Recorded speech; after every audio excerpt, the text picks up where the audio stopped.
নমস্কাৰ সকলোকে আজি তোমালোকৰ সময় চেপ্টাৰ 3.4 ৰ কেইটামান প্ৰশ্নৰ সমাধান লৈ আহিছো ইয়াৰ চোৱা 2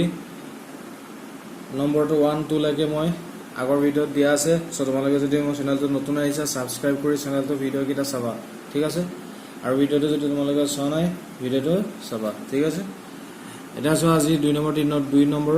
কোৱেশ্চনটো মই কৰি দিছো ইয়াৰ আছে দুটা অংকৰ সংখ্যা এটাৰ অংক দুটা সমষ্টি ন আকৌ এই সংখ্যাটো 9 গুণ ললে সংখ্যাটোৰ অংক দুটা খালখলনি কৰি পোৱা সংখ্যাটো দুগুণৰ সমান হয় সংখ্যাটো উলিওৱা এটা আমাক এই দুটা কন্ডিশন দিছে এটা কন্ডিশন দিছে দুটা অংক সংখ্যাটোৰ এটাৰ অংক দুটা সমষ্টি ন দুটা অংকৰ সংখ্যা মিন্স কোনবিলাক 10 ৰ পৰা স্টাৰ্ট হৈছে 99 ত শেষ হৈছে দুটা অংক সংখ্যা ঠিক আছে সো আমি কি কৰিম দুটা অংক সংখ্যাৰ একক অংকৰ সংখ্যাটো x বুলি আৰু 10 অংকৰ সংখ্যাটো y বুলি ধৰি লম ঠিক আছে ফাৰ্স্ট সো ধৰা লিখা ধৰা হল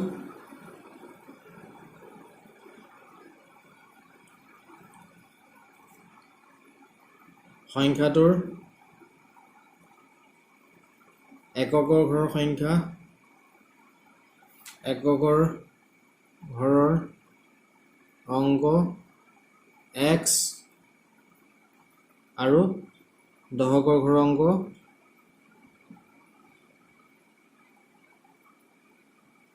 y আমি একক ঘৰৰ অংকটো x বুলি আৰু দহকৰ ঘৰৰ অংক y বুলি ধৰি ললো তেতিয়া সংখ্যাটো কি হ'ব সংখ্যাটো হ'ব এটা চোৱা এককৰ ঘৰৰ সংখ্যা অংকটো x means x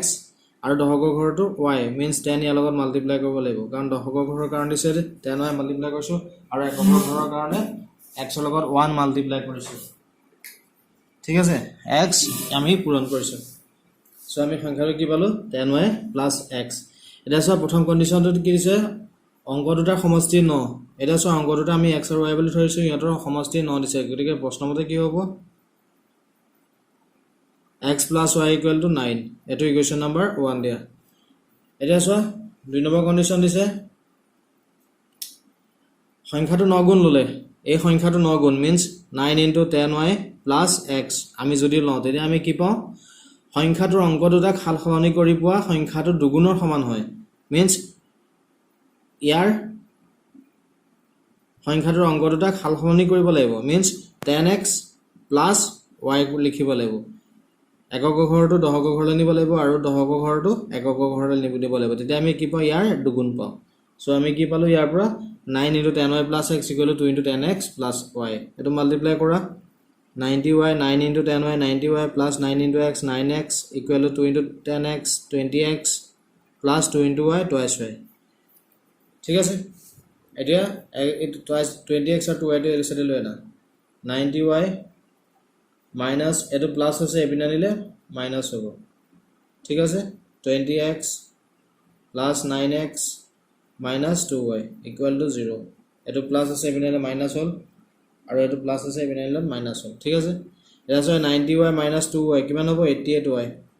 -20x + 9x -11x কাৰণ আগৰ লগত মাইনাস আছে গতিকে ইয়াৰ পৰা এটো মাইনাস হ'ব মাইনাস চিহ্ন থাকি যাব = আমি 0 পালো ঠিক আছে এটা চোৱা ইয়াত পৰা আমি -11 কমন লব পাৰিম ঠিক আছে -11 যদি আমি কমন লও কি হ'ব চোৱা -11 যেটা কমন লম আমি কি হ'ব এটো থাকিব 8y এই মাইনাসে প্লাসে সিম্বলটো মাইনাস হৈ যাব ঠিক আছে আৰু এই মাইনাসে প্লাস হ'ব ইয়াত অকল x হ'ব = 0 -11 টো ইটো সাইডে লৈ গলে আমি পাম -8y + x = 0 0 / -11 = 0 আমি যে মাইনাস সিম্বলটো কেলে কমন ললো গম পালানে এই x টো আগত মাইনাস আছিল এখানে মাইনাস সিম্বলটো কমন ললো ঠিক আছে সো এটা আমি কি লিখিব পাৰিম x - 8y = 0 এটো ইকুৱেশ্যন নম্বৰ 2 এটা সো ইকুৱেশ্যন নম্বৰ 2 পালো আমি x - 8y = 0 আৰু ইকুৱেশ্যন নম্বৰ 1 পালো আমি x + y = 0 দুইটা ইকুৱেশ্যনে x ৰ কোএফিচিয়েন্টটো সমান আছে মিন্স x ৰ সহগটো সমান আছে গতিকে আমি মাইনাস কৰি দিলে y মানটো পাই যাম ঠিক আছে সো সমীকৰণ 1 ৰ পৰা সমীকৰণ 2 মাইনাস কৰা বিয়োগ কৰা সমীকৰণ 1 বিয়োগ সমীকৰণ 2 সমীকৰণ 1 কি আছে x + y = 9 আৰু 2 কি আছে x - y x - 8y = 0 minus কৰি দিয়া তেতিয়া ইয়াৰ সাইন কিটা চেঞ্জ হৈ যাব এটো মাইনাস হ'ব এটো প্লাস হ'ব x এ ক্যান্সেল গল 8y + y 9y 9y = আমি কি পালো 9/9 = 1 এটা y মানটো 1 নম্বৰ সমীকৰণত বা 2 নম্বৰ যিকোনো এটাত বহুৱাই দিয়া তোমালোকে লিখিবা y মান 1 নম্বৰ সমীকৰণত বহুৱাই মই ডাইৰেক্ট এনেকৈ লিখিছো 1 নম্বৰ সমীকৰণ আছিল x + y = 9 x y দুইটো সাইডে লৈ যোৱা 9 - y implies x = 9 - 1 implies x = 8 এটা আমি x = কি পালো 8 পালো আৰু y = 1 therefore সংখ্যাটো 10y + x ত বহাই দিয়া 10y + x ইয়াত যদি আমি বহাই দিও 10 * y মান 1 + x মান 8 10 * 1 10 + 8 = 18 সো আমি সংখ্যাটো কি পালো 18 এটো হৈছে ইয়াৰ সমাধান ঠিক আছে ইয়াৰ পিছৰ প্ৰশ্ন আছে চোৱা মিনাই 2000 টকা উলিয়াবলৈ এটা বেংকলৈ গ'ল তাই ধন ভৰালিৰ মাত্ৰ 50 টকা আৰু 100 টকা নোট দিবলৈ ক'লে মিনাই মুঠতে 25খন নোট পালে তাই 50 টকা আৰু 100 টকা নোট কেইখনকৈ পালে উলিয়াবলৈ কৈছে মিনাই বেংকলৈ গৈ 2000 টকা উলিয়ালে তাই কেচিয়াৰজনক ক'লে ধন ভৰালি মানে কেচিয়াৰ বা ক্লাৰ্ক ঠিক আছে ক'লে যে তাইক অকল 100 টকা আৰু 50 টকা নোট দিবলৈ লাগে তেতিয়া কেচিয়াৰজনে মিনাক 25খন 100 টকা আৰু 50 টকা নোট দিলে য'ত টোটাল 2000 টকা আছে এটা আমাক উলিয়াবলৈ দিছে মিনাই 50 টকা আৰু 100 টকা নোট কিমানখনকৈ পালে সেইটো উলিয়াবলৈ দিছে এটো ধৰি লোৱা ধৰা হল 50 টকা নোট পালে x খন ধৰা হল মিনাই 50 টকা নোট পালে সমান x খন আৰু 100 টকা নোট পালে সমান y খন ঠিক আছে আমি 50 টকা নোট x খন আৰু 100 টকা নোট y খন পালে বুলি ধৰি ললো ঠিক আছে এটা প্ৰশ্নমতে কি দিছে প্ৰথম শৰ্তমতে কি দিছে মিনাই কিমান টকা উলিয়াইছিলে 2000 টকা উলাইছিলে হয়নে means 50 টকা নোট x খন means 50x plus 100y 100 টকা নোট y খন টোটাল কিমান হ'ব 2000 এটো ফাৰ্স্ট কন্ডিশন ইয়াৰ পাছত 50 টো আমি যদি কমন লওঁ ইয়াত থাকিব x 50 টো আমি কমন লৈছো ইয়াত থাকিব 2y 100 ৰ পৰা 50 কমন ললো 2 থাকি গল ঠিক আছে 2 * 50 100 = 2000 এই 50 টো ইটো সাইডে লৈ যোৱা তেতিয়া ইয়াত থাকিব x + 2y = 2000/50 0 0 cancel go 5 * 200 of 40 goal equal to 40 so আমি এক নম্বৰ ইকুৱেচনটো কি পালো x + 2y = 40 ঠিক আছে এটা দ্বিতীয় শৰ্তটো কি আছে যে প্ৰথম কন্ডিশনটো আমি এপ্লাই কৰি প্ৰথম শৰ্তটো এপ্লাই কৰি আমি এটো ইকুৱেচন বনালো আকৌ কি দিছে দ্বিতীয় শৰ্তটো আকৌ দিছে 50 টকা 100 টকা নোট কেখন পালে 25 খন means x + y = 25 এটো সেকেন্ড ইকুৱেচন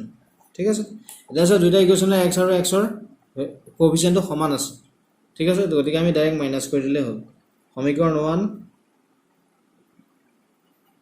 মাইনাস সমীকৰণ 2 ইয়াৰ পৰা এটো মাইনাস কৰি দিয়া সমীকৰণটো লিখিলো x + 2y = 40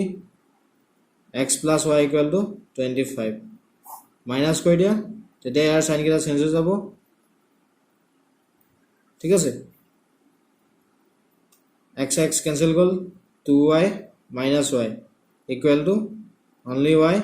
40 by 25 গলে 15 so y গলে আমি কি পালো 15 এটা y মানটো 1 নম্বৰ বা 2 নম্বৰ যিকোনো এটাত বহাই দিয়া মই 2 নম্বৰত বহাই দিছো y মান লিখিলো বা y মান 2 নম্বৰ সমীকৰণত বহুৱাই ঠিক আছে 2 নম্বৰ সমীকৰণ আছিল x + y = 25 y মানটো বহাই দিয়া x + 15 = 25 15 টু সাইডে লৈ যোৱা x = 25 - 15 implies x = 10 so এতিয়া আমি x = 10 পালো y = 15 means x ধৰিছিল 50 টকা therefore 50 টকা নোট পালে সমান 10 খন আৰু 100 টকা নোট পালে সমান 15 খন এটা হৈছে ইয়াৰ সমাধান ঠিক আছে ইয়াৰ পিছৰ প্ৰশ্নটো আছে সো কিতাপ ধাৰলৈ দিয়া এটা লাইব্ৰেৰীত প্ৰথম দিনৰ কাৰণে এটা নিৰ্দিষ্ট মাচুল আৰু পিছৰ দিন প্ৰতিদিনৰ কাৰণে উপৰঞ্চি মাচুল লয় ৰিটা এখন কিতাপ 7 দিনৰ ৰখাৰ বাবে মাচুল 27 টকা আৰু সচিয়ে এখন কিতাপ 5 দিনৰ ৰখাৰ বাবে মাচুল 21 টকা নিৰ্দিষ্ট মাচুল আৰু প্ৰতিদিনে দিবলগীয়া উপৰঞ্চি মাচুলৰ নিৰিখ উলিওৱা এটা লাইব্ৰেৰীত কি কিতাপ ধাৰলৈ দিয়ে তাত ফিজটো কেনেকৈ লয় মানে মাচুলটো কেনেকৈ লয় প্ৰথম 3 দিনৰ কাৰণে এটা নিৰ্দিষ্ট মাচুল লয় আৰু তাৰ পিছত প্ৰত্যেক দিনে মাচুল লয় ঠিক আছে সো ইয়াত দিছে ৰিটাই এখন কিতাপ 7 দিন ৰখাৰ বাবে মাচুল দিয়ে 27 টকা আৰু সচিয়ে এখন কিতাপ 5 দিন ৰখাৰ বাবে মাচুল দিয়ে 21 টকা এই দুটা কন্ডিশন দিছে এই দুটা কন্ডিশনৰ পৰা আমি সমীকৰণ দুটা বনাব লাগিব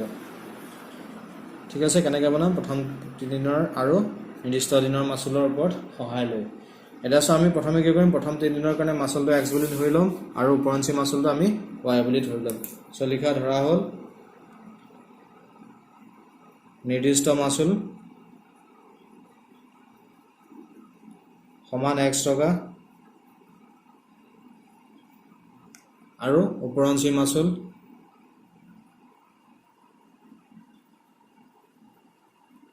সমান y টকা এটা প্ৰথম কন্ডিশনটো দিছে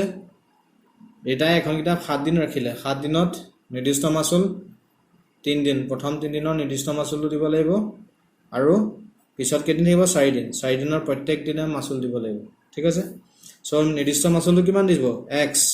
প্ৰথম দিনত x টকা দিব আৰু পিছত 4 দিনত কিমান দিব প্ৰতিদিনে y টো বুলি আমি ধৰিছো y টকাকে সো 4 দিনত 4y এই দুটা প্লাস কৰিলে কিমান হ'ব 27 এটো ইকুৱেশ্যন নম্বৰ 1 দিয়া আগৰ নেক্সট কন্ডিশনটো দিছে সচিয়ে এখন কিতাপ 5 দিন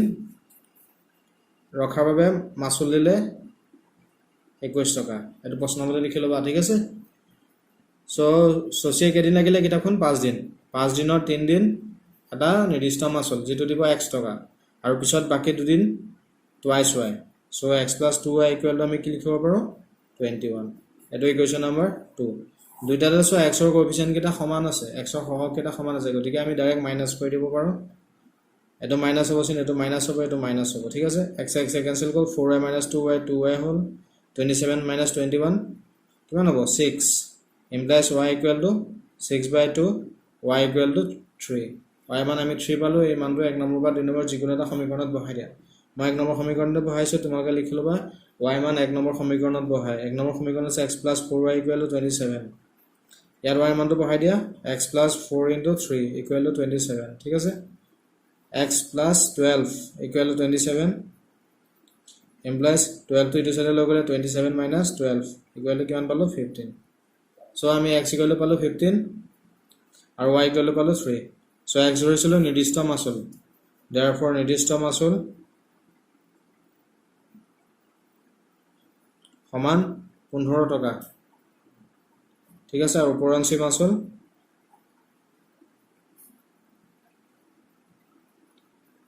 সমান 3 টকা ঠিক আছে এটো আছে ইয়াৰ সমাধান সো আজিলৈ মানে ইয়াৰ বাকি চেপ্টাৰখিনি সমাধান মোৰ নেক্সট ভিডিঅ'ত পাবা সো তোমালোকে মোৰ চেনেলটো যদি সাবস্ক্ৰাইব নাই কৰা সাবস্ক্ৰাইব কৰিবা যাতে মই ভিডিঅ' দিলে তোমালোকে ডাইৰেক্ট পাই যোৱা আৰু মই ভিডিঅ'টো লাইক আৰু শ্বেয়াৰ কৰিবা যাতে অন্য ষ্টুডেণ্টসকলে পাই উপকৃত হ'ব পাৰে